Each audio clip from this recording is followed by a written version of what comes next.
Hey everybody, welcome back. Tusa Acres here. Last night, coming home from Bowling League, we're in the Mrs. Jeep here, and I noticed the dash lights, the instrument lights start to dim, and the headlights start to dim.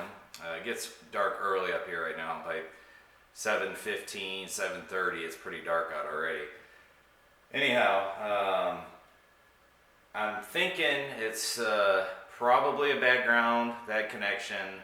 We're going to pop this thing open and take a little look-see here. So this is basically beginner electrical diagnostics, all right, troubleshooting.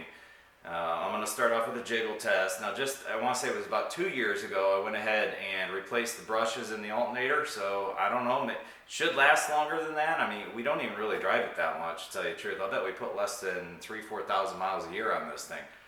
So I don't think it's that. But I don't know, it might be. And there was a little bit of a hint of maybe electrical smell when I pulled in here. But then again, that could have been the Bronco. When I just pulled it out of here, there's still some oil on the manifolds from when I changed the oil last week. And I've been working on the roof of that thing to re-waterproof it for the 4th time in the last 18 years. Anyhow, we're going to pop this open and I'll show you the basics of what I go through for troubleshooting.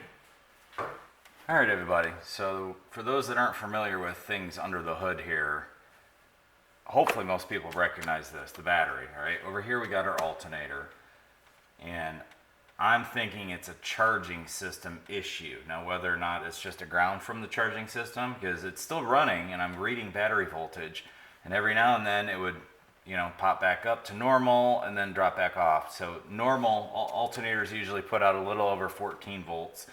So alternator, maybe a belt, a bad ground somewhere. So I'm going to do what it's commonly referred to as the jiggle test. I'm just going to start grabbing wires, jiggling things, and see what we're looking at.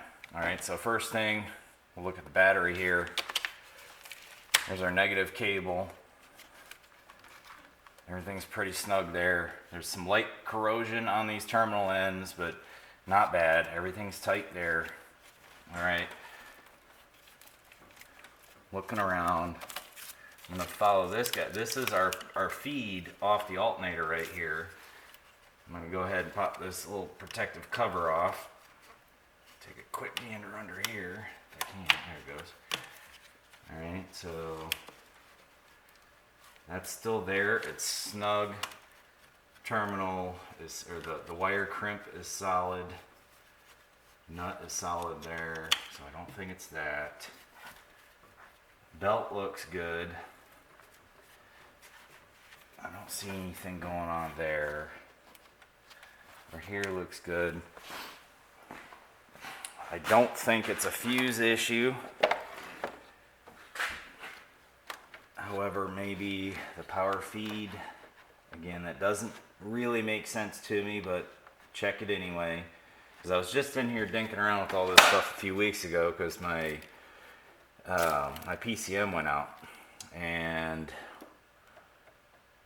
another quick tip for you, if you mess with something, and then something else happens shortly thereafter, odds are it has something to do with that.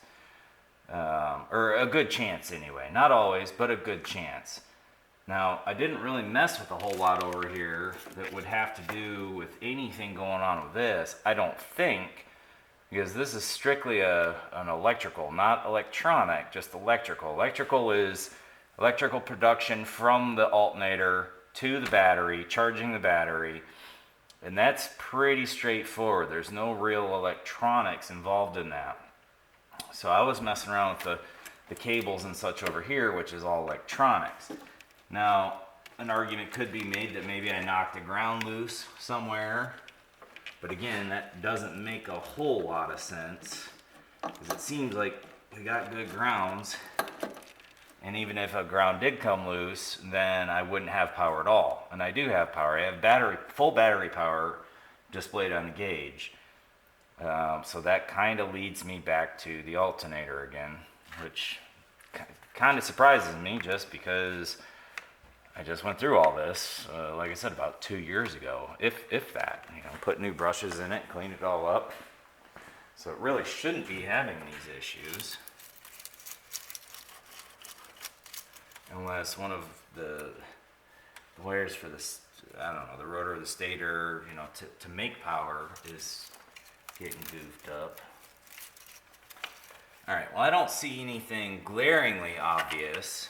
So what I'm gonna do next is I'm gonna get a voltmeter, hook it up to the battery, check the voltage, then I'm gonna start it and see, and redo my jiggle test and see what my reading is and see if I'm getting the full 14 or just the 12-ish volts that the battery would normally have without charging. All right, so the first thing I'm gonna do is check my battery voltage.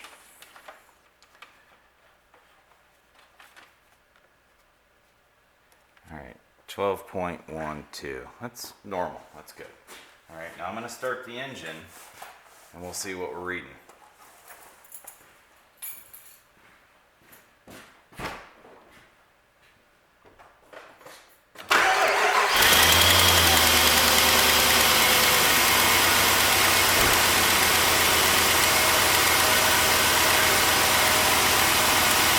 All right, so it's dropped to 11.6.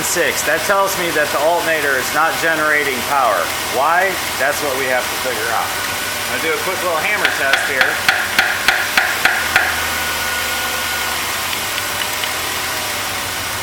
Redo some jiggle tests.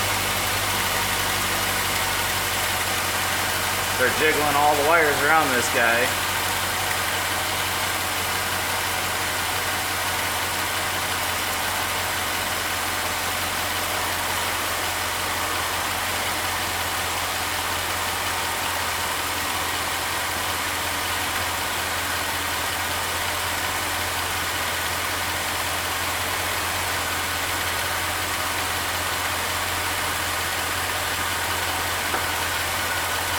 Alright, now if you remember, I was saying the last thing you messed with probably screwed with it. So there's all these wire harnesses over here. I'm just going to start jiggling these wire harnesses over here.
We got nothing.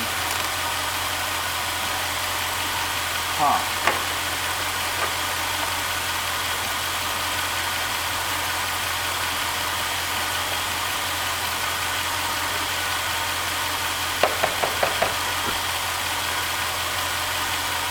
I don't smell anything burnt.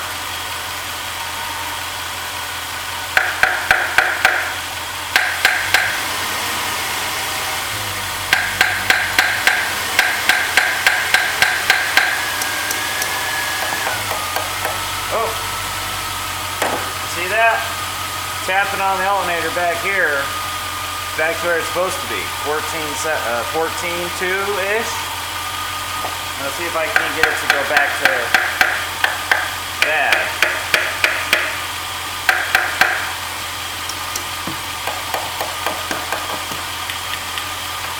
Hey, when you tap on these things, this is brittle aluminum and I'm using a steel hammer, right? Be careful with it.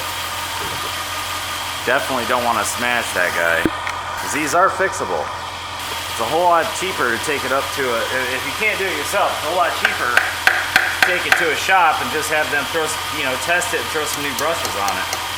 Or at least it used to be.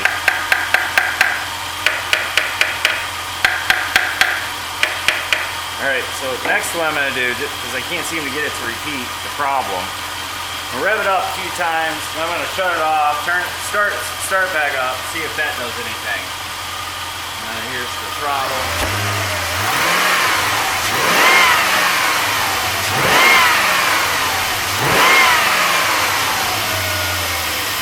Oops, sort of dropped off.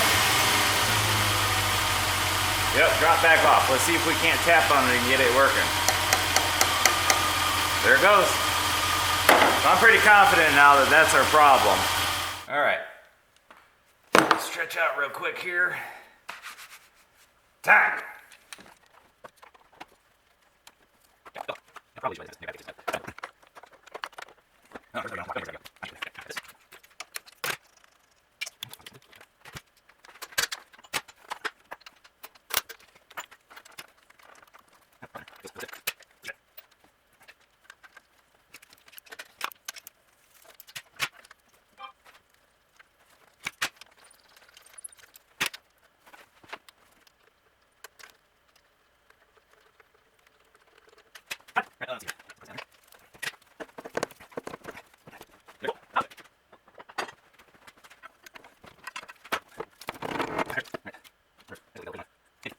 All right, there's the B.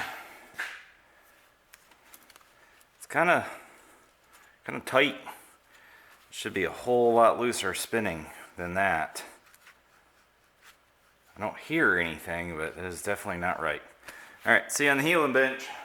All right, so I got the alternator torn down, and first thing, the brush block is really nasty. The brushes themselves, I know you guys can't really see them. I'll probably try to clip in a cut or a photo so you can see a better shot of that. The actual alternator, the armature shaft, or the commutator, I think it's called the commutator. Anyway, if you can see that, I mean, it is at least 1.5 millimeters worn in, and it still just does not want to spin freely. So alternator shot, and there's no fixing this guy, at least not a fix that I'm willing to do. So I'm gonna have to look into getting another one. So we'll pick back up when I got a replacement, as in 3, 2, 1. Ta-da! All right, so not entirely happy that I couldn't get the brand I wanted, but I honestly don't want poor Jeep to be down and out of commission for another 3, 4, 5 days to get the part I wanted. And this particular one, remanufactured, but it's actually from a locally owned parts shop, so that's always a good thing. Get all this crap off of here. And what I will do is pop this cover plate off and get the brush block out so you can see what a normal brush block is, or a commutator is supposed to look like. Look how scoring up that is. I mean, just terrible. And the old brush block. Oh,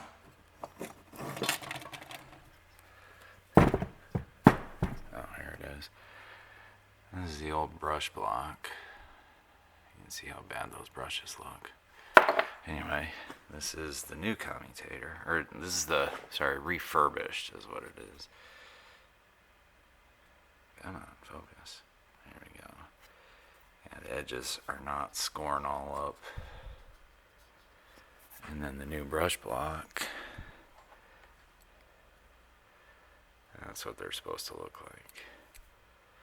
Alright, we can get this reassembled. Alright, so she's all back together. Alternator's in. Battery's hooked up. 12.14 volts. I'm going to go ahead and start it now, and we'll see if she's working.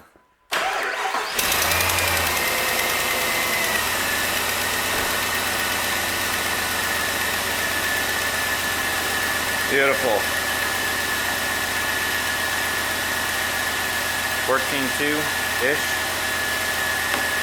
That's working.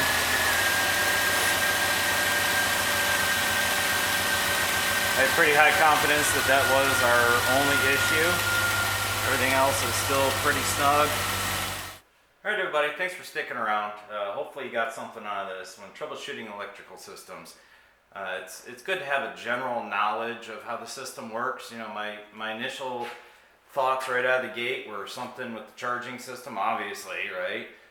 But then what specifically, I kind of didn't think it was an alternator just because, you know, I just replaced them brushes a few years ago. However, the symptoms suggested that, you know, the battery was still working, the voltmeter was reading battery volts. So I was thinking maybe a connection between the alternator and the battery, or something on the alternator side, but not actually the alternator. But as it turns out, you see, that's exactly what it was. But a lot of times you can diagnose this stuff and fix it simply by doing the, like I said in the beginning, the jiggle test. But anyway, thanks for sticking around. Appreciate it. Please like and subscribe. And if you got any suggestions or comments on the content or suggested content, I'd love to hear about it. Thanks a bunch. See you in the next video.